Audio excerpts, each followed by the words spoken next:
ఆరోగ్యాభిలాషులందరికీ నా హృదయపూర్వక నమస్కారములు. కొంతమంది అతి ఆకలి సమస్యతో బాధపడుతూ దాన్ని కంట్రోల్ చేసుకోలేక అతిగా తినేసి అతిగా బరువు పెరిగిపోయి భారీ ఉపకాయంతో బాధపడుతూ ఉంటారు. మరి ఆకలిని తీర్చుకోవాలంటే తినక తప్పదు, తింటే బరువు పెరక తప్పదు. తినాలి కానీ బరువు పెరగకూడదు. ఆకలి వేయకుండానూ చేసుకోవాలి, బరువు పెరగకుండానూ తినాలి కానీ ఆకలి అతిగా వేయటాన్ని తగ్గించుకోవాలి. ఇలాంటి సమస్య నుంచి ఈ రోజుల్లో చాలామంది బయటపడితే బాగుండని ఆశిస్తూ ఉంటారు. ఎందుకంటే ఎక్కువ మంది సిటీస్లో తీసుకుంటే భారీ ఊబకాయంతో బాధపడుతూ ఉన్నారు. ముఖ్యంగా వయసులో ఉండే 30-40 సంవత్సరాల యూత్ కానీ, ఎక్కువ 19 ఏళ్ల వయసు నుంచి పైబడిన పిల్లలు కానీ బాగా ఈ సమస్యతో బాధపడుతూ ఉన్నారు. ఈ ఆకలి అనేది ప్రధానముగా మనసుకు సంబంధించింది. ఇప్పుడు చూడండి, మనం ఏదన్నా కాస్త వర్క్లో ఉన్నప్పుడు, ఆఫీసులో ఉన్నప్పుడు, మన ఇంటి దగ్గర వాళ్ళు ఎవరో రోడ్డమ్మట వెళుతూ ఉన్నప్పుడు ఏదో చిన్న ప్రమాదం జరిగింది, వీళ్ళని చిన్న యాక్సిడెంట్ అయితే హాస్పిటల్లో చేర్చారని ఫోన్ వచ్చింది. మీరు ఆ రోజు లంచ్ 1-1:30కి మీరు తినాలి, మీకు 1:45కి ఫోన్ వచ్చింది. మీకు రోజు 1-2 మధ్యలో ఆకలేస్తుంది, కానీ ఆ రోజు సడన్గా మీరు భోజనం చేయకుండా హాస్పిటల్కి వెళ్ళిపోతారు, ఎమర్జెన్సీ కాబట్టి. మరి 2:30-3 అవుతుంది హాస్పిటల్లో వాళ్ళని చూసి డాక్టర్తో మాట్లాడి ఏమీ లేదని వాళ్ళందరినీ కలిసి అన్ని ఏర్పాట్లు చేసుకోవటానికి. మరి ఆ రోజు మరి మీకు 3 ఆకలి అవ్వదే, ఎందుకు? మనసు వేరే దాని మీద ఇన్వాల్వ్ అయ్యింది కాబట్టి. అసలు మనసు తిండి మీదకి లేదు, మానసిక స్థితి వేరుగా ఉంది, మీ ఆలోచన ఇంకొక ఇంపార్టెంట్ వర్క్లో బిజీగా ఉంది కాబట్టి సైకలాజికల్ ఫీలింగ్ మీకు ఫుడ్ మీదకి వెళ్ళదన్నమాట. మరి మీకు మానసిక స్థితి ఇట్లా వర్రీగా ఎప్పుడైనా టెన్షన్గా ఉన్నప్పుడు కూడా ఆకలి అవ్వదు, తినాలనిపించదు. చూడండి, మనసు ఏదైనా ఘర్షణ పడతారు, పోట్లాడుకుంటారు, అప్పుడు ఆకలి అవ్వదు. మరి ఇట్లాంటి స్థితిని బట్టి మన మనసుకి ఆకలికి దగ్గర సంబంధం ఉంది. కాబట్టి మీరు ఎప్పుడూ కూడా అతి ఆకలి నుంచి బయటపడాలంటే ఎప్పుడూ ఏదో ఒక వర్క్లో ఇన్వాల్వ్ అవుతూ ఉండండి, ఖాళీగా అసలు ఉండొద్దు. మీకు ఇష్టమైన పని ఏదైతే దాంట్లో ఆ పనిలో ఎక్కువ గంటలు గడుపుతూ ఉండండి. అట్లా మైండ్ ఇంకొక పని మీద లగ్నం చేసినప్పుడు మీ మనసు తిండి మీదకి వెళ్ళి కాస్త మరి ఆలోచనలు కలిగించే విధంగా ఉండకుండా ఉంటుందన్నమాట. ఆలోచన ఇక్కడ వచ్చిందే, మన పొట్టలో గ్రెలిన్ అనే హార్మోన్ రిలీజ్ అవుతుంది, అది రిలీజ్ అయిందా మరి ఆకలి అనే లక్షణాలు ఆటోమేటిక్గా స్టార్ట్ అవుతాయి. దాంతోపాటు అనేక ఎంజైమ్ సిక్రేషన్ స్టార్ట్ అవుతాయి. ఇవన్నీ వచ్చాక మనం ఆపుకోవాలంటే చాలా కష్టం అన్నమాట. అందుచేత అలాంటి ఆలోచన తిండి మీదకి వెళ్ళకూడదంటే వర్క్లో మనందరం కూడా బాగా బిజీగా ఉండాలి ఎప్పుడు. అందుకని బాగా బిజీగా ఉండేవారు ఎప్పుడు కూడా హెల్దీగా ఉంటారు. బాగా బిజీగా యాక్టివ్గా వర్క్ చేసుకునే వాళ్ళకి ఇప్పుడు స్ట్రెస్ అంత ఎక్కువ ఉండదు. ఖాళీగా ఉంటేనే ఎక్కువ చెడిపోతుంది మనసు. అందుకని పనిలోనే చాలామందికి ఎనర్జీ వస్తుంది, ఆ పనిలోనే సోమరితనం పోతుంది, ఆ పనిలోనే ఎక్కువ ఆహారాలు తినటం పోతుంది, ఆ పనిలోనే కోరికలు తగ్గుతాయి. అందుకని వర్క్ ఈజ్ వర్షిప్ అంటారు, పనియే దైవము. అంటే దానికి మించిన లాభం మరొకటి లేదనమాట. అట్లా ఇన్వాల్వ్ అవ్వండి. ఇక మీరు ఇంకోటి కూడా మానసికంగా ఎట్లా ప్రిపేర్ అవ్వాలంటే అతి ఆకలి తగ్గాలంటే, నేను రోజుకి 3 సార్లు తినాలి అని మెంటల్గా మేకప్ చేసేసుకోండి.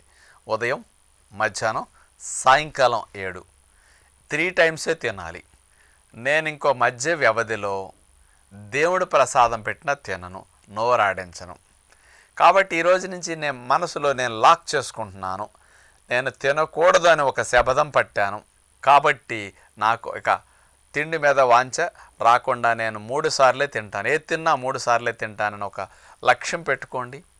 మీ మానసికంగా ఇట్లా మెంటల్ మేకప్ చేసుకుని మీరు ఇట్లా స్ట్రాంగ్గా ఉన్నప్పుడు ఆకలి ఆ 3 సార్లే అవుతుంది మీకు. ఈ మధ్య వ్యవధిలో మీకు సంకల్పం తినకూడదని ఉంది కదా, 8ంటికి బ్రేక్ఫాస్ట్ చేశారండి, 1 గంటకి లంచ్ చేస్తారు, 2ంటికి. ఈ మధ్య వ్యవధిలో తినొచ్చు అని ఉంటే ఆకలిస్తుంది, కనపడితే తినొచ్చు అని మనసులో ఉంది కాబట్టి మీరేం కంట్రోల్ చేయట్లేదు కాబట్టి హార్మోన్స్ రిలీజ్ అవుతాయి. ఇప్పుడు కనిపించినా నేను తినకూడదని మెంటల్గా ప్రిపేర్ అయి ఉన్నారు కాబట్టి మీ చూపు పదార్థం మీదకి వెళ్ళినప్పటికీ ఇక నేను తినే ఛాన్స్ లేదు కదని మీకు దాని గురించి ఆలోచించటం, దాని గురించి ఇన్వాల్వ్ అవటం, దాని గురించి ఇక ప్రొలాంగ్ అయ్యే విధంగా మీ మైండ్లో ఉండదు. ఇక అక్కడితో కట్ అయిపోతుంది. నాకు సంబంధం లేదు ఈ ఫుడ్, నేను టచ్ చేయకూడదు కదా ఇంకా నాకు ఎందుకు అనే ఫీలింగ్ మీలో ఉందనుకోండి, హార్మోన్స్ రిలీజ్ కావు, ఆకలి అసలు వేయదు. ఇది చాలా బాగా వర్కౌట్ అవుతుంది మీకు ఈ టెక్నిక్. మధ్యాహ్నం తిన్నారనుకోండి, సాయంకాలం 6:30-7 డిన్నర్ తినేసేయండి. ఈ మధ్య వ్యవధులు ఏమీ అసలు ఆడించకండి. ఇక ఈవినింగ్ తింటే నైట్ ఆకలి. చాలామంది టీవీలు సినిమాలు చూస్తూ లేట్ వరకు పడుకోకుండా మెలకు ఉండి ఆ టైంలో ఎక్కువ తినేసి వెయిట్ పెరిగిపోతారు. ఇప్పుడు మీరు నైట్ అసలు నేను ముట్టుకోకూడదు, సూర్యాస్తమైన తర్వాత ఆఫ్టర్ 7 గేట్ క్లోజ్ అని గట్టి సంకల్పం పెట్టుకోండి. మీరు మెలకు ఉన్నాను, తినే ఛాన్స్ లేదు, తినకూడదు అనుకున్నారు కాబట్టి ఆ ఫీలింగ్ ఇక్కడి నుంచి అసలు స్టార్ట్ అవ్వదు అనమాట. ఇక్కడే ఆలోచన లేదు కాబట్టి ఆకలిని కలిగించే హార్మోన్స్ సెక్రేషన్స్ ఏవి ఇక్కడ రావు కాబట్టి మీకు తిండి మీదకి అసలు వెళ్ళదన్నమాట. అందుకని చాలా ఈజీగా మీరు కంట్రోల్ చేసుకోవచ్చు. అతి ఆకలి నుంచి బయటపడటానికి 5 సార్లు 6 సార్లు 7 సార్లు తినేవాళ్ళు 3 సార్లకు మారండి. ఈ తిన్నప్పుడు కూడా మీరు వెయిట్ పెరగకుండా తినాలంటే ప్రతిసారి ఎలా ఉండాలో నేను ఒకటి చెప్తాను మీకు. మీరు 3 సార్లు ఆహారంలో మీరు అతి ఆకలి ఉన్నవారు ఎక్కువగా తినేస్తారు కాబట్టి ప్రతిసారి మీరు ఫస్ట్ ఏది తినాలన్నా ఒక లక్ష్యం పెట్టుకోవాలి. ఒక సలాడ్ తిన్నాక ఏదైనా తినాలి మీరు. క్యారెట్ ముక్కలు, కీర దోసకాయ ముక్కలు, టమోటా ముక్కలు, ఉల్లిపాయ ముక్కలు, కాస్త కొంచెం చిన్న చిన్న బీట్రూట్ ముక్కలు, మామూలు దోసకాయ ఉంటుంది వండుకునే దోసకాయ దాని ముక్కలు, ఇట్లాంటి కట్ చేసేసుకునే ముక్కలు అట్లా పెట్టుకోండి.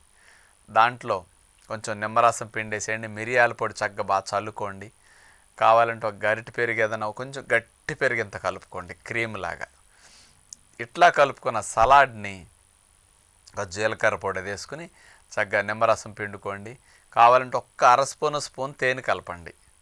తేనె కలుపుకుంటే ఆ చప్పదనం పోయి ఉప్పు లేని లోటు లేకుండా ఉంటుంది. ఉప్పు వేయకుండా సలాడ్ ఎట్లా పెట్టుకుని ఆ సలాడ్ ఫస్ట్ అంత తినేయండి, తర్వాత ఏదైనా తినండి మీరు.